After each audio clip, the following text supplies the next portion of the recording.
بسم اللہ الرحمن الرحیم۔ السلام علیکم ورحمۃ اللہ وبرکاتہ۔ انتہائی قابل احترام دوستو، آگے زیر سماعت آنے والے بیان میں حضرت جی مولانا سعد صاحب دامت برکاتہم نے مسلمان کا وحی کی برکات سے محروم ہونا اور مادہ پرست ہونے کی وجوہات پر روشنی ڈالی ہے۔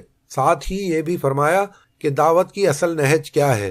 آگے بڑھنے سے قبل آنے والے تمام دوستوں سے درخواست کرتے چلیں کہ اس بیان کو زیادہ سے زیادہ لائک و شیئر کریں اور ہمیں اپنی قیمتی آراء سے آگاہ کرنا مت بھولیں۔ ساتھ ہی اپنی دعاؤں میں پوری امت کو ضرور یاد رکھیں۔ جزاکم اللہ احسن الجزاء۔ دعوت اللہ اتنا اونچا امر ہے کہ اگر امت نے اس کو چھوڑ دیا تو امت وحی کی برکات سے محروم ہو جائے گی۔ دو چیزیں ہیں، ایک وحی کا سلسلہ اور ایک وحی کی برکات۔ وحی کا سلسلہ اور وحی کی برکات۔ مسلمان مادہ پرست جب بنے گا، جب روزانہ ایمان کے حقوں کو وقت دے کر غیر کی باتوں کو نہیں سنے گا، تو پھر کیا بنے گا؟ مادہ پرست، ظاہر پرست بنے گا۔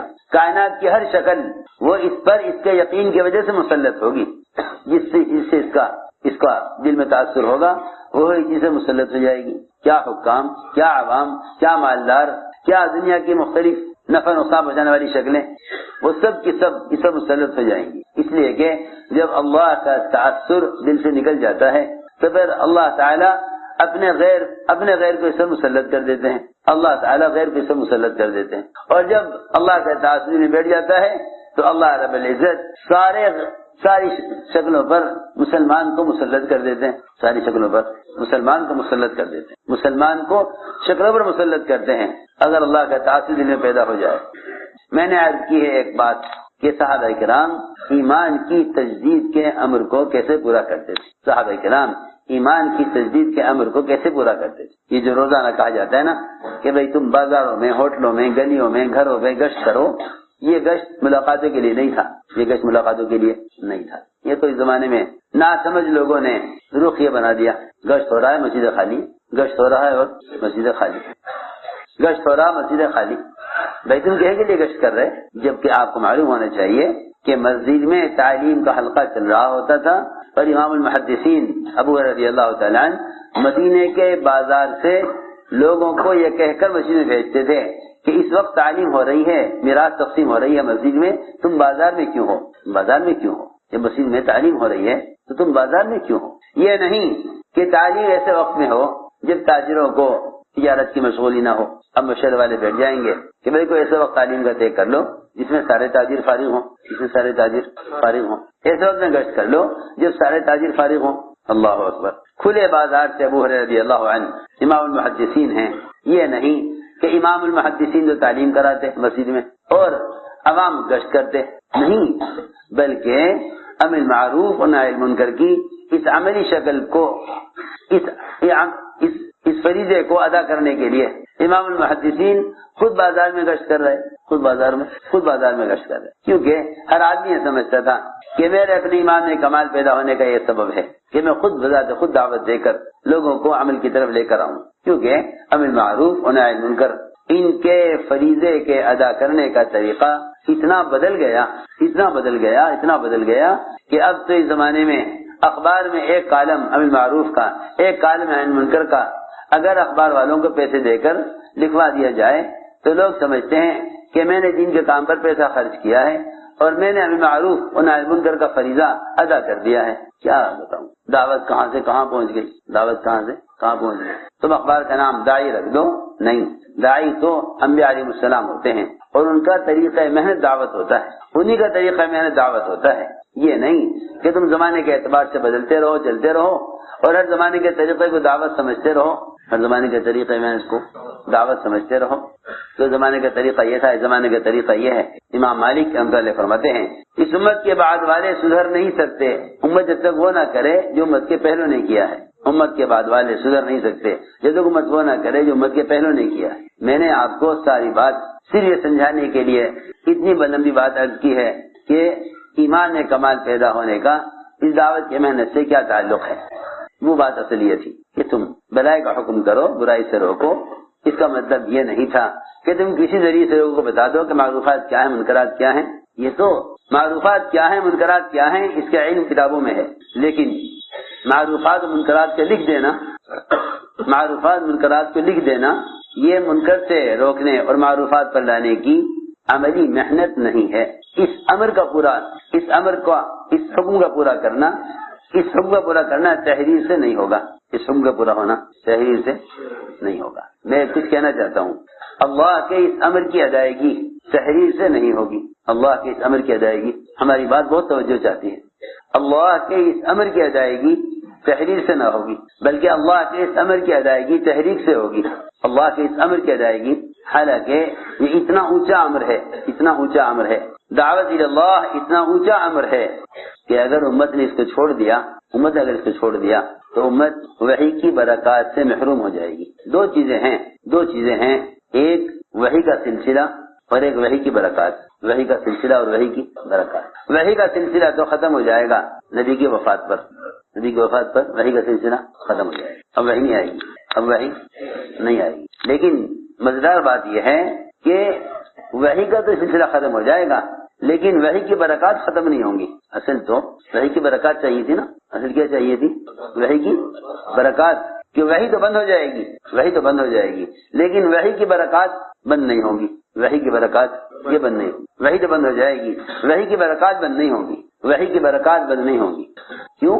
اس لیے کہ وحی کی برکات جب ختم ہوں گی امت کے لیے، جب امت دعوت کو چھوڑ دے گی. تو امت، یہ ہے حدیث کہ جب یہ امت دعوت اللہ کو چھوڑ دے گی، خود اپنی ذات سے بھلائی کا حکم کرنا، خود اپنی ذات سے منکر سے روکنا جب امت چھوڑ دے گی تو امت وحی کی برکات سے، یہ حدیث سنتے ہو نہیں فضائل میں، تو امت وحی کی برکات سے محروم ہو جائے گی. وحی کی برکات سے امت محروم ہو جائے گی اور دعا کی قبولیت سے محروم ہو جائے گی. امر معروف اور نہی منکر کی اس فریضے کی ادائیگی کی بھی عملی شکل ہے، جیسے نماز کے فریضے کی ادائیگی کی عملی شکل ہے. نماز کے فریضے کی ادائیگی کی ایک عملی شکل ہے، ایسے ہی امر معروف اور نہی منکر کے فریضے کی ادائیگی کی عملی شکل ہے. اس کی عملی شکل کا نام دعوت کی نقل و حرکت ہے. میں کچھ کہنا چاہتا ہوں، کیونکہ جیسے جیسے زمانہ دور ہوتا گیا سنتوں سے، ایسے ہی ان دو فریضوں کی ادائیگی کے طریقے بدلتے گئے، بدلتے اب اتنی قبیح اور اس قدر بری شکل پر پہنچ گئے کہ لوگ یہ چاہتے ہیں کہ ایک چینل ایسا بھی ہو جس پر منکرات بتا دیے جائیں کیا ہیں اور معروفات کیا ہیں. اللہ اکبر. جب منکر سے روکنے کے لیے منکر طریقہ اختیار کیا جائے گا، اور معروفات پر لانے کے لیے منکر طریقہ اختیار کیا جائے گا، تو پھر معروفات کی استعداد اور منکر پر چھوڑنے کی استعداد کیسے پیدا ہوگی؟ سوچنے کی بات. کیونکہ جو عمل بھی خلاف سنت ہے وہ اللہ کے یہاں سے مردود ہے. جو بھی عمل خلاف سنت ہے وہ اللہ کے یہاں سے مردود ہے. اللہ اکبر. نبی کی بعثت کا مقصد دعوت اللہ، جب وہ مقصد ہی نبی کے طریقے سے ہٹ جائے، ذرا اندازہ کریں. آپ تو کھیل رہے، سن رہے بات. نبی کی بعثت کا مقصد دعوت اللہ، جب وہی نبی کے طریقے سے ہٹ جائے تو پھر کون سا دین اور دین کا کون سا شعبہ باقی رہ جائے گا؟ ہر چیز پر، ہر سنت پر رواج غالب ہے. کیا کھانے کی سنت، کیا شادی کی سنت، کیا لباس کی سنت. صرف فرائض کے ادا کر لینے پر امت اٹکی ہوئی ہے. اگر یہ بھی نہ ہو تو پھر کفر ہے، یہ بھی نہ ہو تو کفر ہی کفر ہے. صرف فرائض کے ادا کرنے پر امت اٹکی ہوئی ہے، یہ بھی نہ ہو تو کفر ہی کفر ہے. اور اسے بھی دین کا کمال سمجھتے ہیں. کیونکہ مصیبت یہ ہے کہ اس زمانے کا مسلمان اپنے آپ کو کفر کے مقابلے میں دیکھتا ہے، اپنے آپ کو صحابہ کے مقابلے میں نہیں دیکھتا. اس زمانے کا مسلمان اپنے دین پر قانع اس لیے بن گیا، اپنے دین کے بارے میں قناعت اس لیے کر بیٹھا کہ اس نے ہر زمانے کی بے دینی کو دیکھ کر اپنے دین کا معیار قائم کیا ہے. اپنے کفر کو دیکھ کر ایمان کا معیار قائم کیا، کفر کو دیکھ کر ایمان کا معیار، شرک کو دیکھ کر ایمان کا معیار قائم کیا، اور کفر کو دیکھ کر اسلام کا معیار قائم کیا. بس جو شخص مسلمان جس زمانے میں بھی اپنے موجودہ حال کو دیکھ کر دین اختیار کرے گا، اس کے دین کی سطح نیچے گرتی رہے گی. فرمایا ہم مصابیح الہدی، صحابہ ہیں دین کے تمام شعبوں میں، ایمان سے لے کر عبادات اور سنتوں تک صرف صحابہ کرام قابل اقتداء اور نمونہ ہیں. ورنہ جس زمانے کے دین کو دیکھو گے دین کی سطح گرتی چلی جائے گی. میں نے عرض کیا کہ سب سے بنیادی بات یہ ہے کہ اللہ پر ایمان لاؤ. اس امر کی ادائیگی کا طریقہ معلوم کرو کہ اللہ پر ایمان لانا کیا ہے. وہ میرے دوست جو بات یہ تھی کہ مسجد کے میں ایمان کے حلقے بارادہ قائم کرو، اور یہاں اللہ تعالیٰ کے غیبی نظام جنت اور دوزخ کے تذکرے کرو، یہاں غیبی نظام سمجھاؤ، اس لیے کہ ایمان بالغیب اصل ہے۔ ایمان بالغیب یہ مسجد سے باہر کے جتنے مشاہدات کے پھیلے ہوئے نقشے ہیں، جو ظاہری نقشے پھیلے ہوئے ہیں، ان نقشوں میں رہ کر اللہ کی ذات سے ہونا سمجھ میں نہ آئے گا۔ انہیں سارے مسجد سے باہر کے پھیلے ہوئے ظاہری نقشوں سے نکالا جائے اور مسجد میں ایمان کے حلقوں میں انہیں ایمان بالغیب سکھلایا جائے، کیونکہ ایمان بالغیب ہی اصل ہے، ایمان بالغیب ہی اصل ہے۔ جس چیز کی تصدیق دیکھ کر کی جائے اس کو ایمان نہیں کہتے، جس چیز کی تصدیق دیکھ کر کی جائے اس کو ایمان نہیں کہتے، جس چیز کی تصدیق دیکھ کر کی جائے اس کو ایمان نہیں کہتے۔ اللہ رب العزت اپنے نبی کی زبان پر ایسی باتیں جاری کراتے تھے کہ جس سے کفار کا کفر بڑھتا تھا، منافقین کا نفاق بڑھتا تھا اور ایمان والوں کا ایمان بڑھتا تھا۔ آج بھی یہی بات ہے، میں کیسے سمجھاؤں؟ کفر اپنی حد کو جب پہنچتا ہے، جب ایمان والے ایمان کے تذکرے کرتے ہیں، اور جب کفر اپنی حد کو بڑھتا ہے پھر ہلاکت ہوتی ہے۔ ہماری سب سے بڑی مشکل یہ ہے اس زمانے میں مسلمانوں پر، ان کی عبادات پر، ان کے معابد پر جتنا بھی غیروں کا تسلط ہے، خدا کی قسم اس کی واحد وجہ مسلمان کا اللہ کی وحدانیت کو بیان نہ کرنا ہے۔ جتنا تسلط غیروں کا ان کے شرعی احکام پر یا مسلمانوں کے معابد پر جتنا تسلط غیروں کا ہے، اس کی خدا کی قسم واحد وجہ مسلمان کا اللہ کی وحدانیت کو بیان نہ کرنا ہے۔ اس لیے کہ مسلمان کے وحدانیت کے بیان کرنے سے کفر اپنی انتہا کو پہنچتا ہے۔ ہم نے اللہ کی وحدانیت کو بیان نہ کر کے کفر کو اس کی حد پر جانے سے روکا ہوا ہے۔ ہر چیز کی نجات اور ہلاکت اس کے منتہا پر ہے، ہر چیز کی نجات اور ہلاکت اس کے۔ دیکھو میری بات بہت توجہ سے سننا، تمہیں یہ باتیں شاید کہیں مل جائیں۔ کفر اور مسلمان، کافر اور مسلمان، ان دونوں کی ہلاکت اور نجات ان کے منتہا پر ہے۔ ہم نے اللہ کی وحدانیت کو بیان نہ کر کے کفر کی مدت کو بڑھایا ہوا ہے، ورنہ سب سے زیادہ باطل کا قلب جو سکڑتا ہے اور سمٹتا ہے اور بھیجتا ہے، وہ صرف اور صرف اللہ کی وحدانیت کو بیان کرنے سے دبتا ہے، صرف اللہ کی وحدانیت کو بیان کرنے۔ وَإِذَا ذُكِرَ اللَّهُ وَحْدَهُ اشْمَأَزَّتْ قُلُوبُ الَّذِينَ لَا يُؤْمِنُونَ بِالْآخِرَةِ وَإِذَا ذُكِرَ الَّذِينَ مِن دُونِهِ إِذَا هُمْ يَسْتَبْشِرُونَ۔ ہم مسلمان کا یہ کہنا حکام چاہیں گے تو ہوگا، بس اتنی ہی بات کفر کے راضی خوش ہونے کے لیے کافی ہے، کیونکہ اللہ رب العزت نے اپنے نہ ماننے والوں کو اور ان کے معبودوں کو دونوں کو اللہ نے برابر رکھا ہے،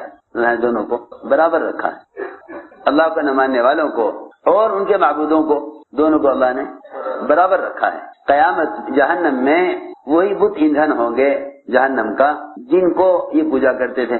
میری بات توجہ چاہتی ہے بہت۔ اس زمانے میں مسلمانوں نے اللہ کی وحدانیت کو بیان نہ کر کے کفر کے تسلط اور اس کی مدت کو بڑھا دیا، ورنہ اصل بات یہ تھی، میں نے جو عرض کی ہے کہ ایمان بالغیب اور غیب کے تذکروں سے کفر کا انکار بڑھتا تھا، منافقین کا نفاق بڑھتا تھا۔ جتنا نفاق ان کا بڑھتا تھا اتنا ہی وہ ایمان والوں سے چھٹ کر الگ ہو جاتے تھے،